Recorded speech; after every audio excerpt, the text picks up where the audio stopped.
This is National Native News. I'm Antonia Gonzalez. Peggy Flanagan is taking office as Lieutenant Governor of Minnesota. She ran on the Democratic ticket with Tim Walz for governor. Flanagan from the White Earth Nation will be the first Native American lieutenant governor of the state. After the Minnesota August primary, Flanagan said she was among a sisterhood of Native women running for political office across the country. I've been doing this work in Indian country around voter engagement for almost 20 years. And I think what you've seen is that there's been a lot of folks who, have been doing voter engagement efforts with registration and turnout. And what we saw was that Native folks could essentially, flip seats, change elections. And I think this is just the natural extension of just moving forward, which is simply that now we know that we can make a difference in elections. We're now going to run for office ourselves. She also talked about tribal priorities. It's important that treaty rights, tribal sovereignty are the supreme law of the land. We want to engage with tribal governments in Minnesota and a government-to-government relationship and are really looking for a new way to do this.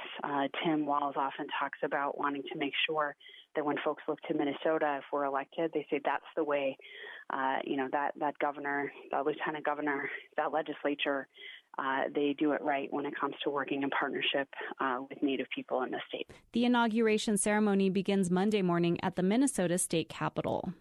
A longtime female leader of the Spirit Lake Nation in North Dakota acknowledged Native women who are making strides in politics. Chairwoman Myra Pearson, who served for nearly 2 decades, delivered the State of Tribes address last week before the North Dakota legislature. Pearson acknowledged the 2 Native women now in Congress and also state lawmaker Ruth Buffalo, who recently became the first Democratic Native woman in the North Dakota legislature. Pearson says while attention to Native women has been positive, there's also much work to do, pointing to the issue of missing and murdered Indigenous women. Indeed, there has been a positive year for Native American women. Despite so many positive contributions being made by Native women, 2018 also placed a spotlight on the most vulnerable amongst us.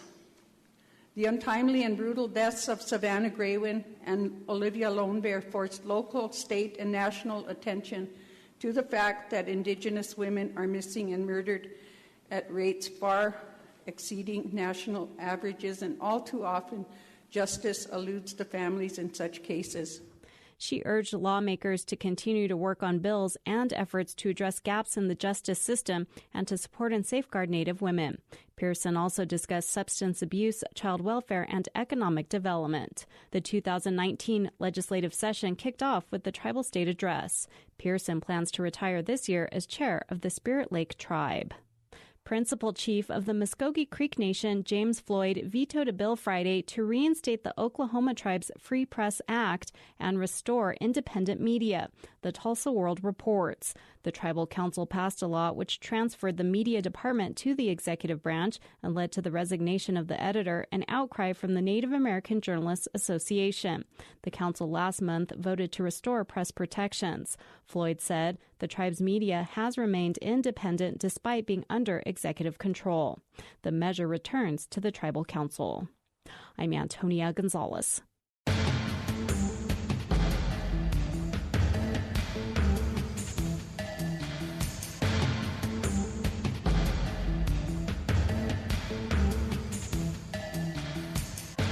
National Native News is produced at the Annenberg National Native Voice Studios by Kawanak Broadcast Corporation. Funding is by Odawi Law Group, provider of Indian law solutions, and by the Corporation for Public Broadcasting, with support from the Public Radio Satellite System. Support by PrairieEdge.com, where you can find a full selection of Pendleton products, traditional ledger art, beadwork, and quill work, as well as a complete line of Native books, music, and movies in Rapid City or online at PrairieEdge.com. Wopila. Support by the Sisseton, Wahpeton, Oyate Tribes, Dakota Western Corporation, and SWO Plastics. Commercial strength trash bags from 3 to 65 gallons for industrial use by casinos, the IHS, and more.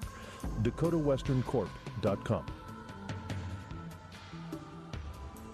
Native Voice One, the Native American Radio Network.